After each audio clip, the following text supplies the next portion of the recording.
नमस्कार, exam happy by Jharkhand channel में आपका स्वागत है। तो दोस्तों जुड़ चुका हूं मैं यहां पर जेटेट परीक्षा की तैयारी को लेकर के। तो यदि आप झारखंड में 6 to 8 सामाजिक विज्ञान शिक्षक की तैयारी या भाषा शिक्षक की तैयारी कर रहे हैं तो यह वीडियो आपके लिए बहुत ही महत्वपूर्ण होगा, क्योंकि देखिए आपका जो न्यू सिलेबस बना है उसमें ज्योग्राफी सेक्शन के अंतर्गत यहाँ पर आपको जो है टॉपिक दिए गए हैं, जो सिलेबस दिए गए हैं वो आपको हम यहाँ पर देखिए JCERT जैक के किताब का हूबहू प्रश्न उत्तर आपको हम करवा रहे हैं और JCERT जैक का पूरा नोट्स बना हुआ हम आपको दे रहे हैं। यदि आप 6 से 8 सामाजिक विज्ञान शिक्षक या भाषा शिक्षक की तैयारी करना चाहते हैं तो आप यहाँ से जुड़ सकते हैं और सिर्फ केवल यदि ज्योग्राफी की तैयारी करना है तो 150 रुपये आपको लग रहे हैं, और यदि आपको भाषा शिक्षक की तैयारी करना है तो उसके लिए भी यहाँ पर सामाजिक विज्ञान के अंतर्गत भूगोल का 150 रुपये, और कंप्लीट तैयारी यदि आपको करना है तो आप सिर्फ 500 रुपये में घर बैठे ही 6 to 8 सामाजिक विज्ञान शिक्षक या भाषा शिक्षक की आप तैयारी कर सकते हैं। तो आज हम लोग यहाँ पे देखेंगे आपको भूगोल के अंतर्गत क्या है, प्राकृतिक संसाधन, भूमि, मिट्टी, खनिज और वनस्पति। इसको आप देख लीजिएगा, यहाँ से 1 न 2 प्रश्न हमेशा एग्जाम में निकल के आते हैं। और यदि आप 1 से 5 के शिक्षक हैं तो आपको हम बता देते हैं कि EVS जिसको आप पर्यावरण अध्ययन नया लॉन्च किया गया है उसके लिए भी इस वीडियो को देखना जरूरी है, क्योंकि EVS जो होता है आपको बता देते हैं 100% स्कोर करना है आपको, तो आपको ज्योग्राफी का सभी सेशन को देख लेना है और बायोलॉजी के सभी सेशन को देख लेना है सिलेबस के अलावे। ठीक है, ऐसे सिलेबस तो आपको ज्योग्राफी और बायोलॉजी का ही मिला के बनाया गया है, लेकिन कुछ पार्ट अधूरे हैं जो हर एग्जाम में आते हैं, तो आप लोग जरूर देखिएगा। तो यह वीडियो चाहे आप 6 से 8 सामाजिक विज्ञान शिक्षक हैं या भाषा शिक्षक हैं या 1 से 5 पर्यावरण अध्ययन की तैयारी कर रहे हैं, सभी के लिए महत्वपूर्ण है। आप सभी जुड़ करके अवश्य देखिएगा। केवल JCERT जैक की किताब का हैंड रिटेन नोट्स बना हुआ है। वीडियो के अंत तक जुड़े रहिएगा, बने रहिएगा। चलिए देखते हैं। पहला प्रश्न है, जो संसाधन प्रकृति से प्राप्त होते हैं कहलाते हैं। ठीक है, जो संसाधन हमें प्रकृति द्वारा प्रदत्त है, प्रकृति से मिलती है, उससे क्या कहते हैं। ठीक है, देखिए प्रश्न कब कब आया हुआ है। CG टेट 2012, छत्तीसगढ़ शिक्षक पात्रता परीक्षा 2012, MP टेट मध्य प्रदेश शिक्षक पात्रता परीक्षा 2018, हरियाणा टेट 2018 में पूछा गया है। ठीक है, तो जानते हैं जैसे हमें जो चीज़ प्रकृति देती है वो हम नहीं बनाते हैं। ठीक है, प्रकृति ने हमें जीवन यापन करने के लिए दी हुई है, जिसका सभी कोई भरपूर उपयोग करते हैं। तो वैसे संसाधन को हम लोग क्या कहते हैं, तो प्रकृति से जो मिला हुआ है उसको हम प्राकृतिक संसाधन कहेंगे। ठीक है, प्राकृतिक संसाधन कहेंगे जो प्रकृति से मिला हुआ है, और मानव के हाथों द्वारा जो संसाधन बनता है वो मानव निर्मित संसाधन, और मानव खुद एक संसाधन है, इसलिए उसको मानव संसाधन के नाम से जाना जाता है। प्राकृतिक संसाधन का उदाहरण है, आपसे पूछा गया है प्राकृतिक संसाधन का उदाहरण है। ठीक है, हरियाणा टेट 2022 में अभी देखिए आया हुआ था, वायु, नदी और झील का जल, मृदा और खनिज, यह सभी। ठीक है, वायु, क्षितिज जलपा व गगन समीरा, ये चारों चीज़ें, पांचों चीज़ें जो है हमें किससे मिली हुई है, प्रकृति दी है, जिसका हम भरपूर उपयोग कर सकते हैं और यहाँ पर अपना जीवन अच्छा स्वस्थ जी सकते हैं। ठीक है, तो वायु हमें प्रकृति से मिलती है, नदी और झील का जल प्रकृति प्रदत्त है, मृदा और खनिज ये सभी प्रकृति प्रदत्त है, प्रकृति से मिलती है, प्रकृति ने खुद स्वयं निर्माण किया है ये सभी आवश्यकताओं के मानव की पूर्ति के लिए। तो जो प्रकृति प्रदत्त है, प्रकृति से मिलती है, उसको हम लोग प्राकृतिक संसाधन कहेंगे। तो राइट आंसर इसका डी हो जाएगा, सभी होगा। प्राकृतिक संसाधन का वर्गीकरण किया जाता है, जो हमारे प्राकृतिक संसाधन है उनको विभिन्न आधार पर वर्गीकरण किया जाता है। ये किसमें पूछा गया था, तो उत्तर प्रदेश शिक्षक पात्रता परीक्षा 2017 में। विकास के आधार पर, उत्पत्ति के आधार पर, भंडारण एवं उत्तरण के आधार पर, यह सभी। ठीक है, तो प्राकृतिक संसाधन का जो वितरण किया गया है विकास के आधार पर भी है, उत्पत्ति के आधार पर भी है और भंडारण एवं वितरण के आधार पर भी किया गया है। राइट आंसर इसका सभी होगा।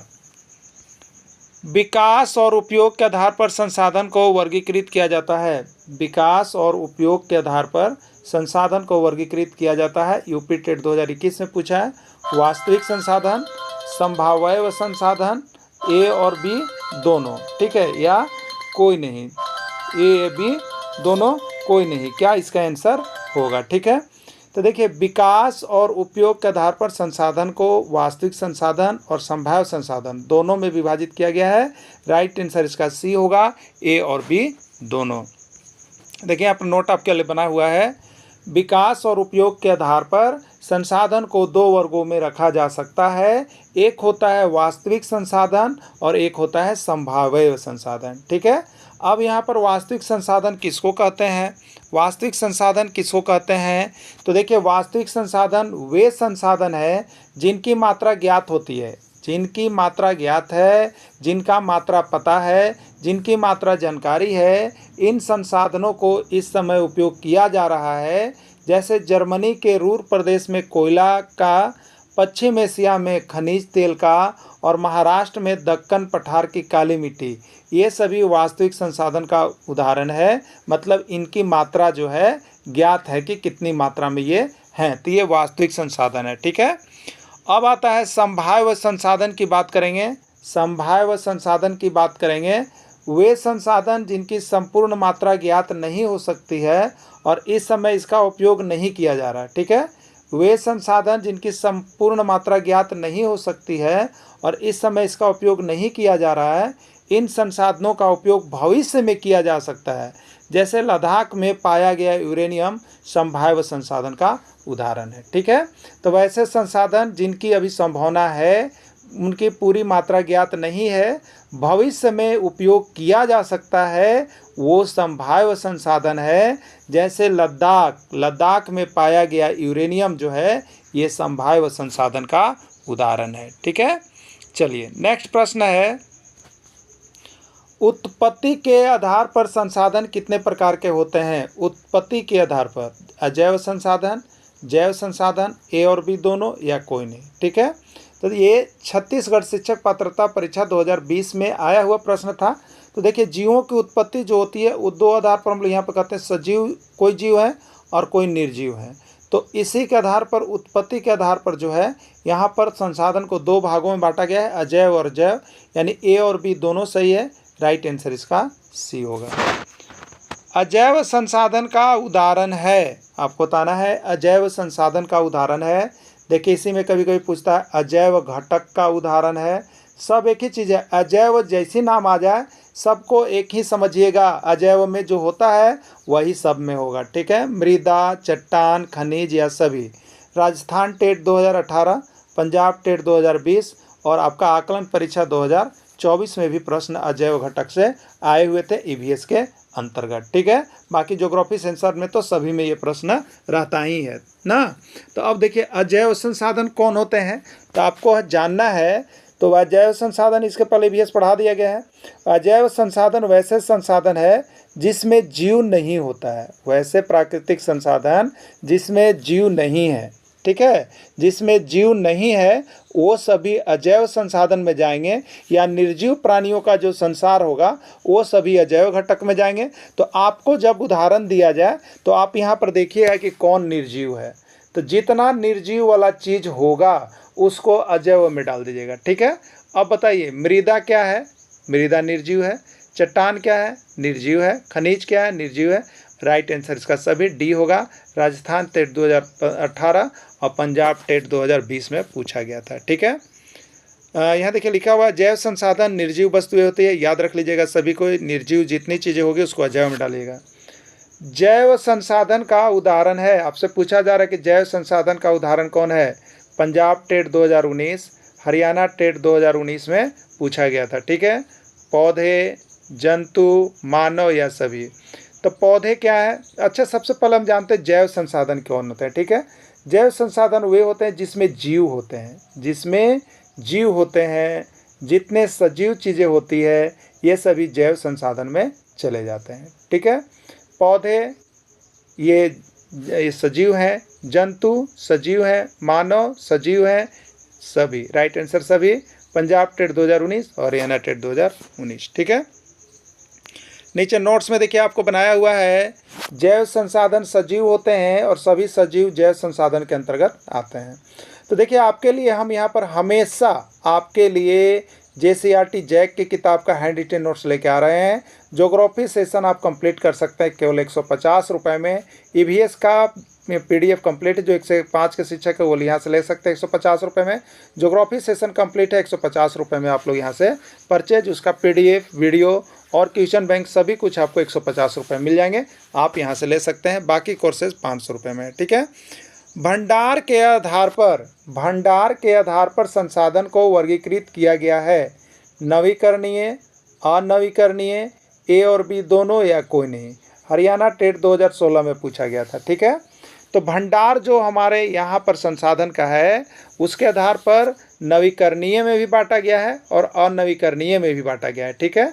यानी C इसका आंसर होगा, A और B दोनों। वे संसाधन, नेक्स्ट प्रश्न है, वे संसाधन जिसको शीघ्रता से नवीकृत अथवा पुनः पूरित किया जा सकता है क्या कहलाते हैं? नवीकरणीय, अनवीकरणीय, संभाव्य, असंभाव्य। उत्तराखंड टेट 2018 में पूछा गया था, ठीक है। तो जिसको बहुत जल्दी से नवीकृत किया जा सकता है, पुनः पूरित किया जा सकता है, और उसको हम लोग नवीकरणीय संसाधन कहते हैं, और जिसको बनने में लाखों करोड़ों वर्ष लग जाते हैं उसको अनवीकरणीय संसाधन कहते हैं, ठीक है। चलिए नेक्स्ट प्रश्न देखते हैं। वे संसाधन जिनका भंडार सीमित है, वे संसाधन जिनका भंडार सीमित है और भंडार एक बार समाप्त हो गया तो उसके बाद नवीकृत होने में हजारों वर्ष लग जाते हैं, कहलाते हैं, क्या कहलाते हैं? ठीक है, नवीकरणीय, अनवीकरणीय, दोनों या कोई नहीं। उत्तर प्रदेश शिक्षक पात्रता परीक्षा 2019 का पूछा गया प्रश्न है, ठीक है। तो वे संसाधन जिनका भंडार सीमित है, एक बार समाप्त होने के बाद पुनः नवीकरण नहीं हो सकता है, उसको हम लोग अनवीकरणीय संसाधन कहते हैं। और जिनका भंडार असीमित है, एक बार समाप्त होने के बाद दोबारा जल्दी से हम उसका निर्माण फिर हो जाता है, वो सभी नवीकरणीय संसाधन में चले जाते हैं, ठीक है। नवीकरणीय संसाधन का उदाहरण है, नवीकरणीय संसाधन का उदाहरण है मध्य प्रदेश शिक्षक पात्रता परीक्षा 2014, छत्तीसगढ़ शिक्षक पात्रता परीक्षा 2016 बीटेट का पूछा गया प्रश्न है। सौर ऊर्जा, पवन ऊर्जा, जल, मृदा, वन या सभी, ठीक है। इसमें कौन नवीकरणीय संसाधन है? देखिए, सौर ऊर्जा नवीकरणीय संसाधन है, पवन ऊर्जा नवीकरणीय संसाधन है, जल नवीकरणीय संसाधन है, मृदा नवीकरणीय संसाधन है, वन नवीकरणीय संसाधन। यानी प्रकृति के द्वारा जो चीज़ें मिलती है, प्रकृति एक समय के बाद उसका खुद निर्माण कर लेती है, और ये सभी के बिना जीवन संभव नहीं है, हमेशा इसका निर्माण होते रहता है। तो ये सभी नवीकरणीय संसाधन के अंतर्गत आएंगे, यानी राइट आंसर इसका डी होगा, सभी होगा। अनवीकरणीय संसाधन का उदाहरण है, अनवीकरणीय संसाधन का उदाहरण है, याद रखिएगा, नवीकरणीय और एक अनवीकरणीय, यहाँ और जैव और अजैव, यहाँ से प्रश्न छप रहा है तो छप रहा है, 100% आप लोग पढ़ के ही जाइएगा, ठीक है। क्योंकि यहाँ से हर बार हर राज्य के एग्जाम में पूछे गए हैं, तो हर कोई पास करे, यही हमारा शिक्षा का जेटेट का मोटो है। सभी कोई नोट्स लेकर के पढ़िए, JCRT अगर नोट्स नहीं लेते तो किताब लेकर के पढ़िए, आपका 100% स्कोर होगा। जेटेट अनिवार्य कर दिया गया है, इसलिए कोई भी इसको आसान में नहीं लेंगे, सभी शिक्षक लग जाएंगे तैयारी में। बहुत जल्द आपकी परीक्षा होने वाली है, जिसकी तैयारी में आपका समय भी लगेगा, तो जुड़े, जल्द से जल्द जुड़े और तैयारी में लग जाएं। अनवीकरणीय संसाधन का उदाहरण है कोयला, पेट्रोलियम, प्राकृतिक गैस, सभी। कोयला एक की समाप्ति के बाद वहाँ से कोयला फिर बनने में हजारों करोड़ों वर्ष लग जाते हैं, पेट्रोलियम भी वही है, प्राकृतिक गैस भी वही है, ठीक है। तो इस सभी का निर्माण होने में करोड़ों वर्ष लग जाते हैं, इसलिए यह सभी अनवीकरणीय संसाधन का उदाहरण है। कोयला किस प्रकार का संसाधन नहीं है, आपको बताना है, कोयला किस प्रकार का संसाधन नहीं है। देखिए, हरियाणा टेट 2014, मध्य प्रदेश शिक्षक पात्रता परीक्षा 2017 और छत्तीसगढ़ शिक्षक पात्रता परीक्षा 2013 का पूछा गया प्रश्न है कि कोयला किस प्रकार का संसाधन नहीं है। देखिए, सबसे ज़्यादा जो ज़्यादा पढ़ के जाते हैं उनके साथ प्रॉब्लम क्या होता है कि आपके दिमाग में आएगा कि कोयला किस प्रकार का संसाधन है, ये पूछ रहा, नहीं दिखाई नहीं देता है। नहीं वाला प्रश्न को ठीक से पढ़िएगा, क्योंकि अधिकतर 3 से 4 प्रश्न ऐसा रहेगा जो आपको घुमाता है। तो कोयला किस प्रकार का संसाधन नहीं है आपको बताना, ठीक है। तो कोयला, देखिए यहाँ पहला ऑप्शन है नवीकरणीय संसाधन, तो नवीकरणीय संसाधन में कोयला है, नहीं है। नवीकरणीय संसाधन नदी, झील, जल, तालाब वन, पवन, ये सब है। ठीक है, तो नवीकरणीय नहीं है, तो राइट आंसर तो यही मिल गया। लेकिन अगला ऑप्शन अनवीकरणीय संसाधन, तो बताइए कोयला किस प्रकार का संसाधन है? अनवीकरणीय है। और कोयला किस प्रकार का है? उसमें जीव नहीं होता है, इसलिए अजैव है। कोयला प्रकृति से मिलता है, प्राकृतिक संसाधन है। तो कौन सा नहीं है पूछा गया था, तो राइट आंसर इसका ए होगा। ठीक है, चलिए, इसमें कौन जैव घटक है? इसमें कौन जैव घटक है बताना है आपको। भेड़, पत्थर, पंखा, कोई नहीं। Chhattisgarh TET 2016, MP TET 2015, Punjab TET 2014 का प्रश्न है। ठीक है, जैव घटक मतलब सजीव प्राणियों का संसार। जैव घटक मतलब सजीव प्राणियों का संसार को जैव घटक कहते हैं, जिसमें जीव होते हैं। ठीक है, भेड़, पत्थर, पंखा, कोई नहीं। ठीक है, तो जैव भेड़ में क्या होता है बताइए। भेड़ ये सजीव है, पत्थर निर्जीव है, पंखा निर्जीव है। तो जैव घटक मतलब सजीव वाला लेना था आपको, तो इसमें राइट आंसर ए होगा, भेड़ होगा। ठीक है, भेड़। इसमें कौन अजैव घटक है बताइए। ये झारखंड टेट में भी है, एमपी टेट में भी है, सीजी टेट में भी है। ठीक है, अजैव घटक है आपको बताना है। अजैव मतलब क्या हो गया, आपको हमने बताया था निर्जीव। निर्जीव जिसमें जीव नहीं है, वो कहीं मिले तो अजैव में डालना है। तो पेड़ क्या है? पेड़ सजीव है। कुत्ता क्या है? ये सजीव है। पत्थर क्या है? निर्जीव है। निर्जीव है ना, तो ये अजैव घटक में जाएगा। एकदम बार बार जैव, अजैव, नवीकरणीय, अनवीकरणीय रट्टा मार दीजिएगा, समझ लीजिएगा, यहाँ से एक प्रश्न आपका रहेगा। ठीक है, इसमें कौन नवीकरणीय संसाधन है आपको बताना है। इसमें कौन नवीकरणीय संसाधन है? उत्तराखंड टेट 2016 और सीजी टेट 2015 का पूछा गया प्रश्न है कि इसमें कौन नवीकरणीय संसाधन है। कोयला, पेट्रोलियम, प्राकृतिक गैस, जल। ठीक है, देखिए इसमें कौन नवीकरणीय संसाधन पूछा है। नवीकरणीय संसाधन का मतलब क्या हो गया, बताया था हमने अभी आपको कि जिसका निर्माण बहुत जल्द हो जाता है, बहुत शीघ्र हो जाता है, तुरंत उसकी पूर्ति हो जाती है, नवीकरणीय है। और जिसका एक बार निकल जाए, निर्माण होने में लाखों करोड़ों वर्ष लग जाते हैं, वो अनवीकरणीय है।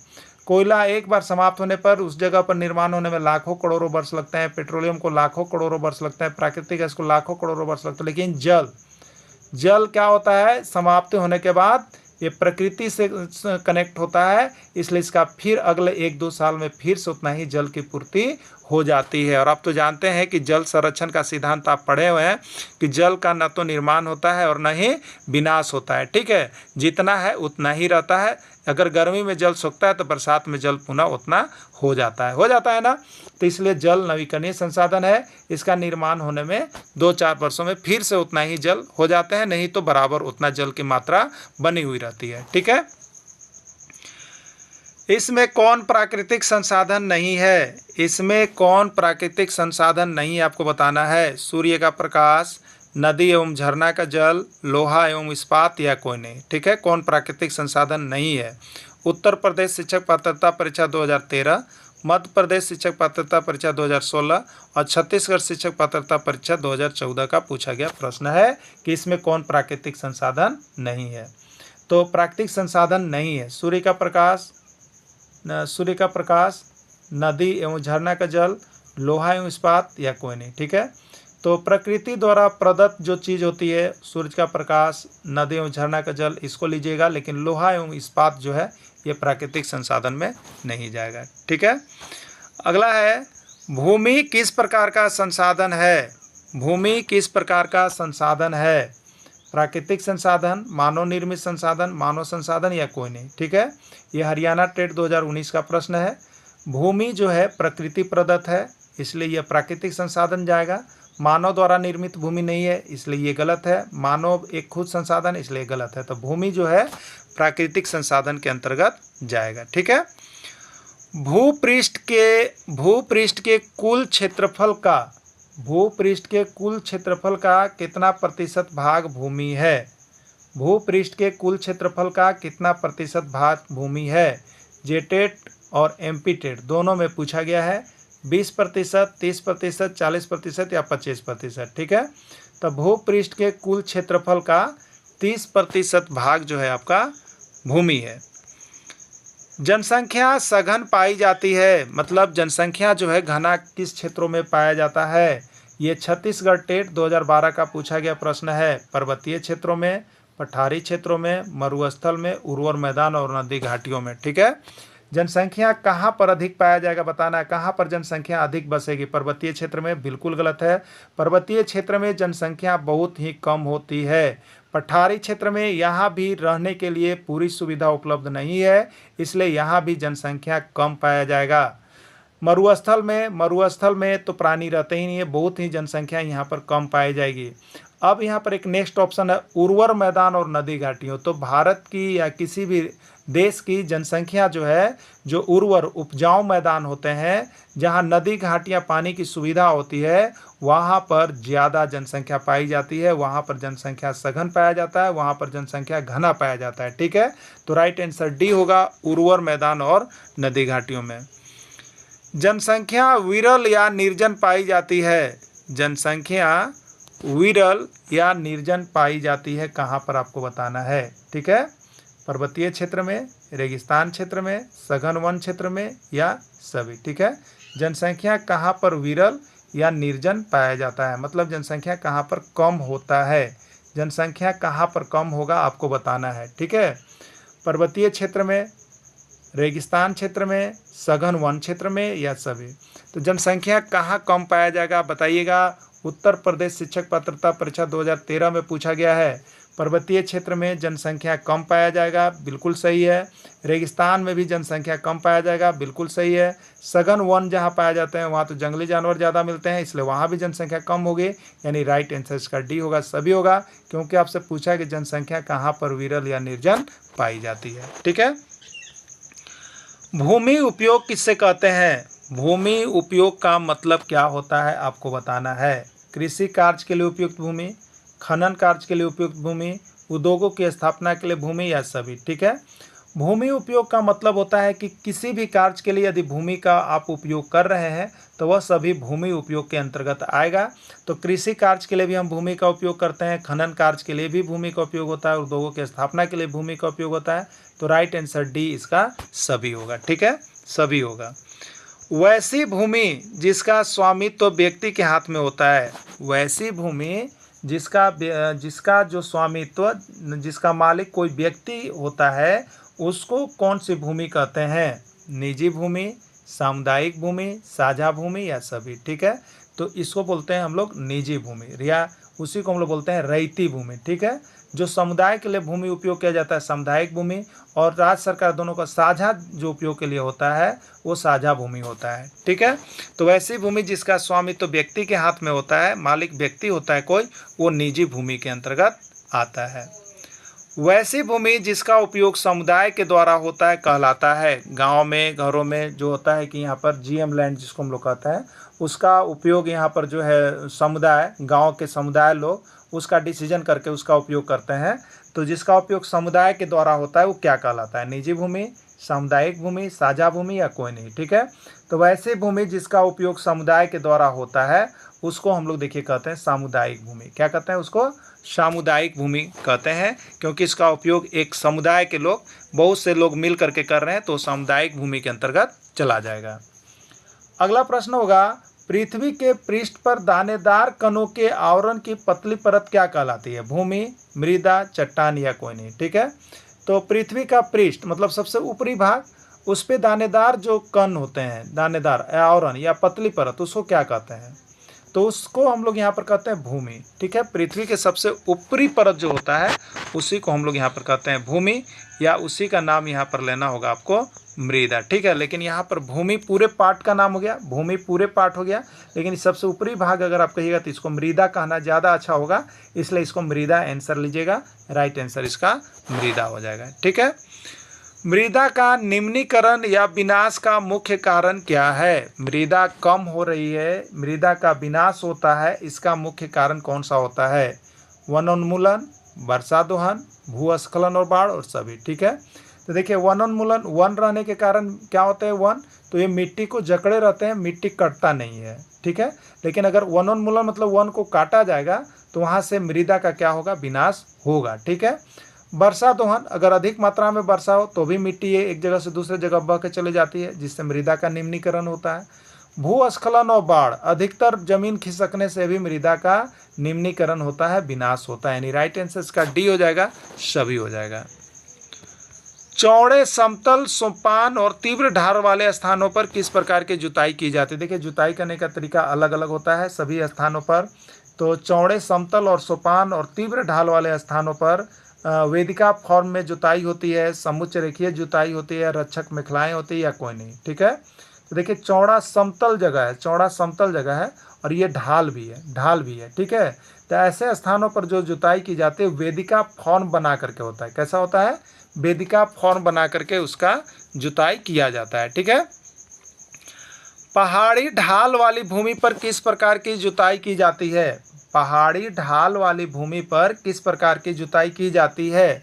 समोच्च रेखीय, वेदिका फॉर्म, रक्षक मेखलाएं या सभी। ठीक है, तो देखिए समोच्च रेखीय जुताई क्या होता है? तो ये पहाड़ी ढाल वाली एकदम भूमि है, तो इस पर हम लोग क्या कहते हैं? समोच्च रेखीय, एक रेखा के अनुसार यहाँ पर एक बनाए, फिर इसके बाद एक गड्ढा यहाँ पे बनाए, फिर इसी तरह से सीढ़ी नुमा इसको बना करके पानी को गिराया जाता है। ठीक है, तो पहाड़ी ढाल वाली भूमि पर समोच्च रेखीय जुताई की जाती है। याद रखिएगा, ढाल कौन वाला? पहाड़ी वाला ढाल। ढाल पहाड़ी वाला रहेगा तो समोच्च रेखीय, लेकिन एकदम प्लेन जमीन हो, समतल जमीन और ढाल हो तो वो क्या होगा? वेदिका फॉर्म जुताई होगा, वेदिका फॉर्म जुताई होगा।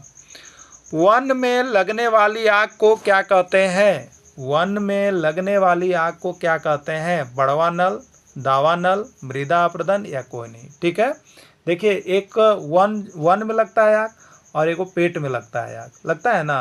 तो पेट में जब आग लगता है तो भूख लग जाता है, और जब वन में आग लगता है तो वहाँ वन नष्ट हो जाते हैं। ठीक है, तो वन में लगने वाले आग और पेट में, ये दो को याद रखिएगा, ये हिंदी के अंतर्गत बहुत ज़्यादा पूछा जाता है। ठीक ना, तो देखिए वन में क्या होता है बताइए? वन में क्या मिलता है बताइए हमें? वन में क्या मिलता है? तो वन में दावा मिलता है, औषधि मिलता है ना। वन में दावा मिलता है, इसलिए वन में जो आग लगेगा तो उसका नाम दावा नल रखिएगा, दावा नल। ठीक है, याद रखिएगा, दावा नल। वन में लगने वाली आग को क्या कहेंगे? दावा नल। क्यों कहेंगे? कि वन में हमें दवा मिलता है, याद रखिएगा, दवा मिलता है, इसलिए वन में जो लगने वाला आग होगा उसको दावा नल कहेंगे। राइट आंसर बी होगा। अब पेट में क्या होता है? बड़ी आंत पाया जाता है, बड़ी आंत पाया जाता है, इसलिए बड़वा नल कहेंगे, बड़वा नल कहेंगे। ठीक है, दोनों का पता चल गया होगा आपको। वनोन्मूलन का क्या अर्थ है? बहुत बार प्रश्न पूछा हुआ है कि वनोन्मूलन का मतलब आप क्या समझते हैं?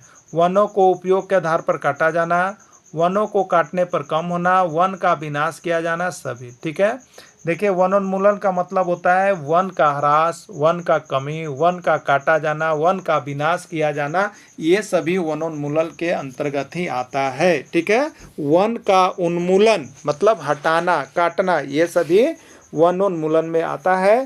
तो राइट आंसर इसका डी होगा, सभी होगा। ठीक है, भारी वर्षा वाले क्षेत्रों में किस प्रकार की वनस्पति उगती है? भारी वर्षा वाले जो क्षेत्र होंगे उसमें किस प्रकार की वनस्पति उगेगी? वन, घास स्थल, टुंड्रा या सभी। ठीक है, तो भारी वर्षा वाला क्षेत्र जहाँ होंगे वहाँ पर वन प्रकार की वनस्पतियाँ उगती है, वन उगते हैं। सामान्य वर्षा वाले क्षेत्र में किस प्रकार की वनस्पति उगाई जाती है? सामान्य। ठीक है, सामान्य वर्षा वाले क्षेत्र में किस प्रकार की वनस्पति? वन, घास स्थल, टुंड्रा या सभी। ठीक है, तो सामान्य वर्षा वाले क्षेत्रों में जो होता है घास स्थल पाए जाते हैं। ठीक है, क्या पाए जाते हैं? घास स्थल होता है, ज़्यादा घास मात्रा में होते हैं तो उसको हम लोग घास स्थल कहते हैं।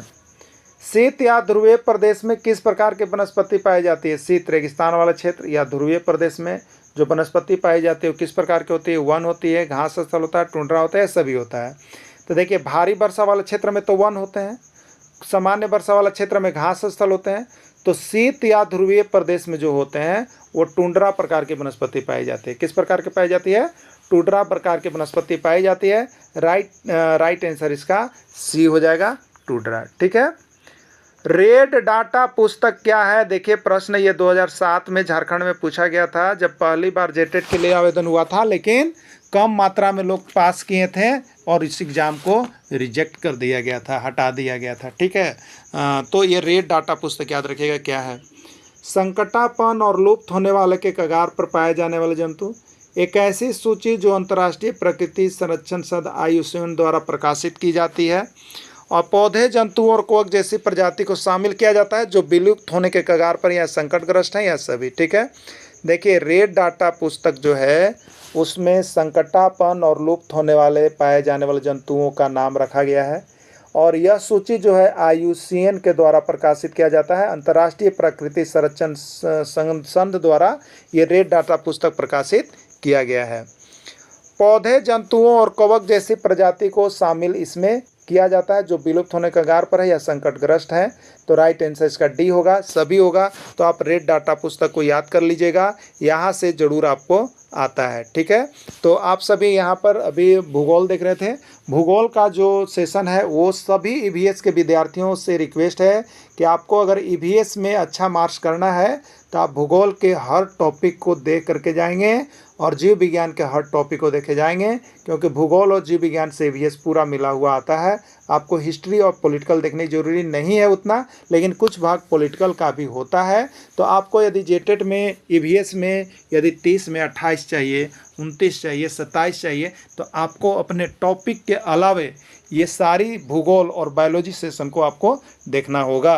तो आप सभी अवश्य जुड़िएगा। और यहाँ से JCERT जैक की किताब का नोट्स PDF आपको व्हाट्सएप पर सारा कुछ प्रोवाइड कर दिया जाता है, जहाँ से आप देख सकते हैं और बहुत कम समय में बहुत कम प्रश्न पढ़ करके अधिक अंक यहाँ से जरूर उठा सकते हैं। वीडियो के अंत जुड़े रहें, धन्यवाद।